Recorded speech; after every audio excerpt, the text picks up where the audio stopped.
સનાતન સંસ્કૃતિ અને સાધુ સંતોના અપમાન સામે સનાતન સંત સમાજ જૂનાગઢ દ્વારા કલેક્ટરશ્રીને આવેદનપત્ર પાઠવાયું।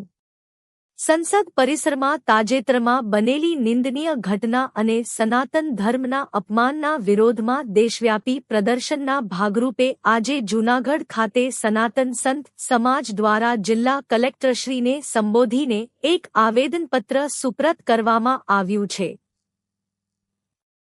સંત સમાજ દ્વારા આક્ષેપ કરવામાં આવ્યો છે કે તારીખ 31 જુલાઈ 2024ના રોજ સંસદ પરિસરમાં સાંસદ પપ્પુ યાદવ, કોંગ્રેસ અધ્યક્ષ મલ્લિકાર્જુન ખડગે, સાંસદ રાહુલ ગાંધી, અયોધ્યાના સાંસદ અવધેશ પ્રસાદ અને સમાજવાદી પાર્ટીના અધ્યક્ષ અખિલેશ યાદવ તથા તેમના સમર્થકો દ્વારા આયોજિત ષડયંત્રના ભાગરૂપે કૃત્ય કરવામાં આવ્યું છે, જેનાથી સમગ્ર દેશના સનાતન સંત સમાજ અને શ્રદ્ધાળુઓમાં ભારે રોષ અને આક્રોશ વ્યાપ્યો છે।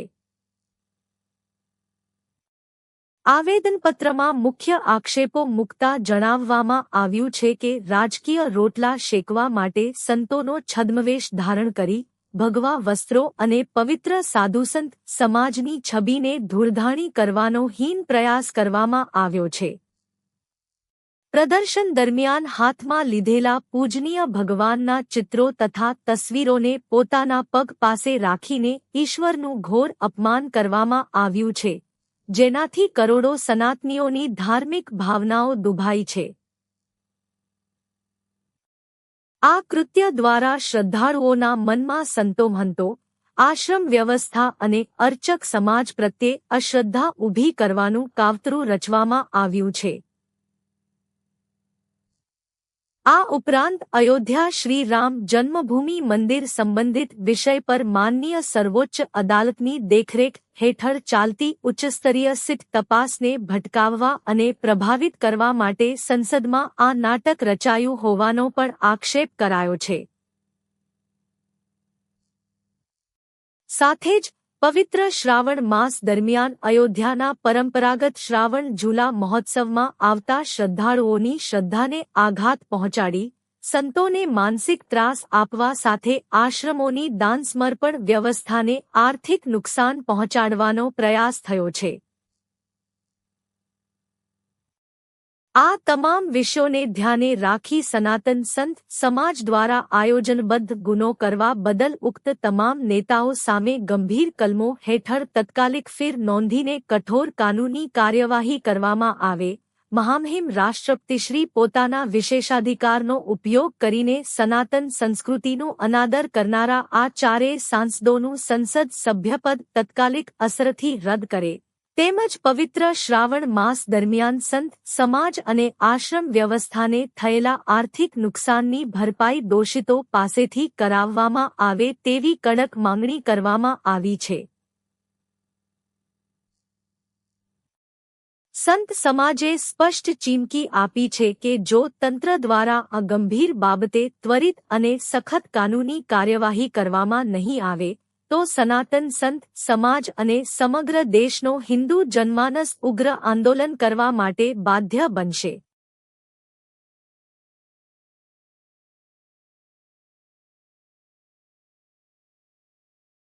अपमान नहीं सहेगा हिंदुस्तान, संतों का अपमान नहीं सहेगा हिंदुस्तान। जय जय श्री राम।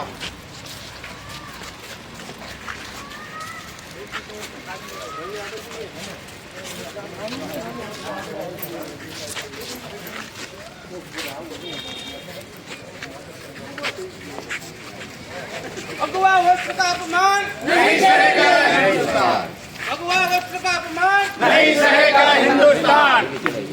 जय जय श्री राम, जय जय श्री राम, जय श्री राम, जय जय श्री राम। जय करो वीर बजरंगी, हर हर महादेव। जय करो वीर बजरंगी, हर हर महादेव। संतों का अपमान नहीं सहेगा हिंदुस्तान, नहीं सहेगा हिंदुस्तान। जय जय श्री राम, जय जय श्री राम। भगवा वस्त्र का अपमान नहीं सहेगा हिंदुस्तान, भगवा वस्त्र का अपमान नहीं सहेगा हिंदुस्तान।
ખરેખર વિષય સંસદ ભવનના જે પરિસર ખૂબ નિંદનીય છે.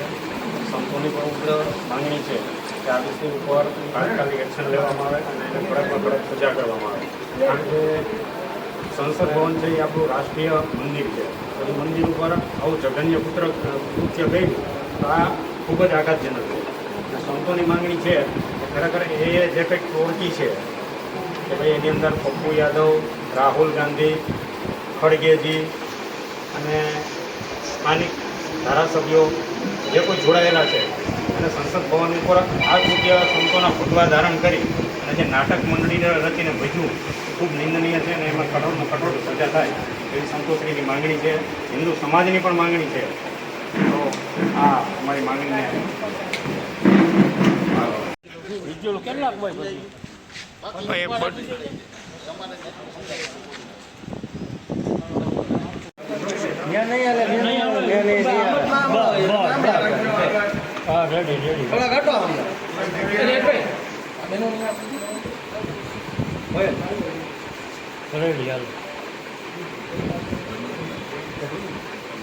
ખરેખર વિષય સંસદ ભવનના જે પરિસર ખૂબ નિંદનીય છે.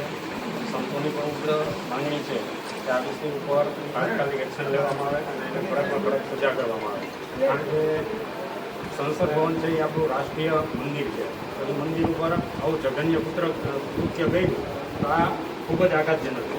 અને સંતોની માંગણી છે ખરેખર એ જે કંઈક પ્રવૃત્તિ છે કે ભાઈ એની અંદર પપ્પુ યાદવ, રાહુલ ગાંધી, ખડગેજી અને સ્થાનિક ધારાસભ્યો જે કોઈ જોડાયેલા છે અને સંસદ ભવન ઉપર આ કૃત્ય સંતોના ભગવા ધારણ કરી અને જે નાટક મંડળીને રચીને ભજવું ખૂબ નિંદનીય છે અને એમાં કઠોરમાં કઠોર સજા થાય એવી સંતોશ્રીની માંગણી છે.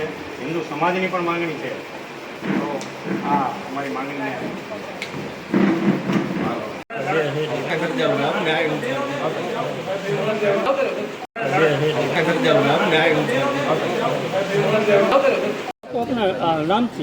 सुमन भाई, दिगंबर जैन संप्रदाय। संसद भवन में जो राजनेताओं के द्वारा साधु संतों का वेश धारण करके जो अपमान किया गया है वो बहुत ही निंदनीय है। पूरे जूनागढ़ की पूरे समाज के लोग उसकी निंदा करते हैं।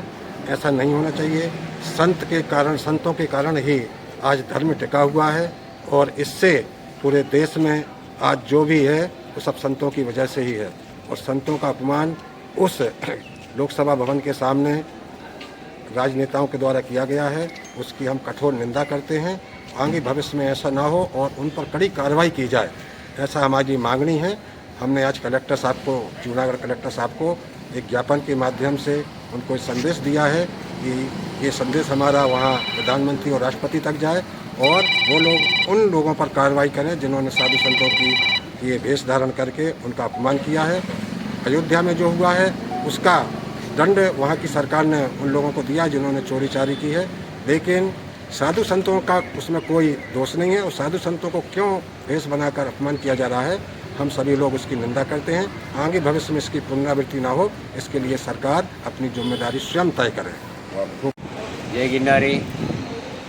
आज संसद भवन में खोटू नाटक कर रहा है, खोटा भगवा भेग પહેરીને भगवा लुगड़ा પહેરીને नाटक कर रहा है અને અયોધ્યામાં પણ ચોરી પણ કરી રહ્યા છે।